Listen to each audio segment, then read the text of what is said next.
السلام علیکم ورحمۃ اللہ وبرکاتہ۔ میں ہوں عبد الرحمن علی، خوش آمدید کہتا ہوں آپ کو علم و عمل کے روح پرور سفر میں۔ میرے پیارے اسلامی دوستو، آج میں آپ کو ایک سچا، سبق آموز اور دل کو ہلا دینے والا قصہ سنانے جا رہا ہوں۔ یہ صرف سننے کی چیز نہیں، یہ سمجھنے اور زندگی میں اتارنے کی بات ہے۔ تو چلیے بغیر وقت ضائع کیے کہانی کو شروع کرتے ہیں۔ کہتے ہیں پرانے وقتوں میں ایک ایسا بادشاہ تھا جو غرور، تکبر اور دنیاوی طاقت کا پیکر تھا۔ اس کا محل سونے کا، تخت چاندی کا، لیکن زبان زہر جیسی تھی۔ اسے اپنے مال، فوج اور جاہ و جلال پر بڑا ناز تھا۔ اس کی سلطنت میں کوئی حق کی بات کہنے کی جرأت نہ کرتا تھا۔ بادشاہ کہتا تھا، میرے حکم کے بغیر یہاں پتہ نہیں ہلتا، میں جو چاہوں وہی انصاف ہے۔ ایک دن محل کے دروازے پر ایک بوسیدہ کپڑوں والا فقیر آیا۔ دربانوں نے روکنا چاہا، مگر اس کی آنکھوں میں عجیب نور تھا۔ وہ سیدھا دربار میں داخل ہو گیا۔ سب خاموش ہو گئے، سب ٹھٹھر کے رہ گئے، کسی میں اسے روکنے کی ہمت نہ ہوئی۔ فقیر نے بادشاہ کی طرف دیکھا اور صرف اتنا کہا، غرور نہ کر، وقت ہر کسی کا بدلتا ہے، جو آج تخت پر ہے کل خاک پر ہوگا۔ بادشاہ کو اس بات پر بہت غصہ آیا۔ بادشاہ غصے میں چیخا، او کمزور انسان، تو مجھے نصیحت دے رہا ہے؟ میں بادشاہ ہوں، سب میرے آگے جھکتے ہیں۔ فقیر مسکرایا اور کہا، اے بادشاہ، یاد رکھ، وقت جھکاتا ہے اور وقت کسی کا نہیں ہوتا۔ لیکن بادشاہ نے اس فقیر کی بات نہ مانی۔ بادشاہ مسکرا دیا اور اسے دربار سے نکال دیا۔ وقت گزرتا گیا۔ چند سال بعد مشرق سے ایک طاقتور بادشاہ نے اس بادشاہ کو چیلنج کر دیا۔ دربار میں شور مچ گیا، وزیر کانپنے لگے، مگر بادشاہ اسی غرور میں بولا، ہم لوہے کے ہتھیار رکھتے ہیں، دشمن مٹی کے ہیں، ہم رونت ڈالیں گے۔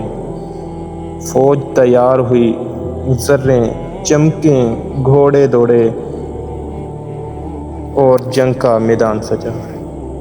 لیکن بادشاہ نے ایک بات بھلا دی کہ ایمان کے بغیر جنگ صرف تباہی ہوتی ہے۔ ناظرین کرام، میدان جنگ میں دشمن منظم تھا، نڈر تھا اور اللہ کا نام لے کر نکلا تھا۔ وہ لشکر اللہ تعالیٰ کی عبادت کرتا، رات میں عبادت کرتا اور دن میں جنگ لڑتا، لیکن ادھر بادشاہ اسی غرور میں جنگ کے دہانے پر لے آیا اپنے ملک کو۔ بادشاہ کا غرور اس کے لشکر پر بھاری پڑا۔ فوج منتشر ہوئی، درباری بھاگے، محافظوں نے ہتھیار ڈال دیے اور بادشاہ قیدی بنا لیا گیا۔ بادشاہ کو گھسیٹا گیا، مذاق اڑایا گیا، بازاروں میں ننگا گھمایا گیا۔ وہی زبان اب خاموش، وہی غرور آنکھوں سے بہہ گیا، قید خانے میں بیٹھ کر روتا۔ اب بادشاہ کو اس فقیر کی بات یاد آتی، کاش اس دن فقیر کی بات مان لی ہوتی، کاش میں جان جاتا کہ بادشاہی صرف رب کی ہے۔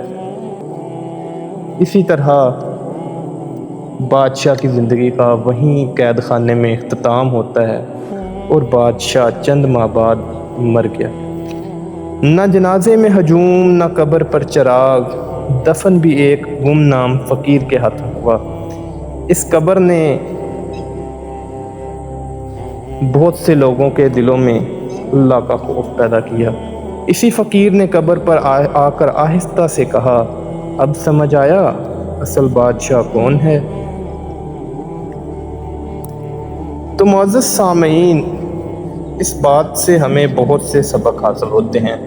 اللہ تعالیٰ فرماتے ہیں کل من علیہا فان ویبقا وجہ ربک ذو الجلال والاکرام، زمین پر جو کچھ ہے سب فنا ہونے والا ہے، باقی رہے گا صرف تیرے رب کا چہرہ جو عزت والا ہے، بزرگی والا ہے۔ دوستو، یہ دنیا کی بادشاہت، یہ دولت، یہ شہرت سب کچھ عارضی ہے، لیکن جو علم حاصل کرے اور عمل سے اپنے نفس کو سنوارے وہی اصل بادشاہ ہے۔ علم و عمل کی راہ اختیار کریں تاکہ کل ہم شرمندہ نہ ہوں بلکہ سرخ روح ہوں۔ ناظرین، یہ تھی آج کی کہانی۔ اگر کہانی نے آپ کے دل کو چھوا ہو تو لائک ضرور کریں، کمنٹ کر کے اپنی رائے دیں اور علم و عمل کو سبسکرائب کریں تاکہ ہم ساتھ مل کر سیکھتے، سنبھلتے اور بڑھتے رہیں۔ جزاک اللہ خیرہ، دعاؤں میں یاد رکھیے گا۔ والسلام۔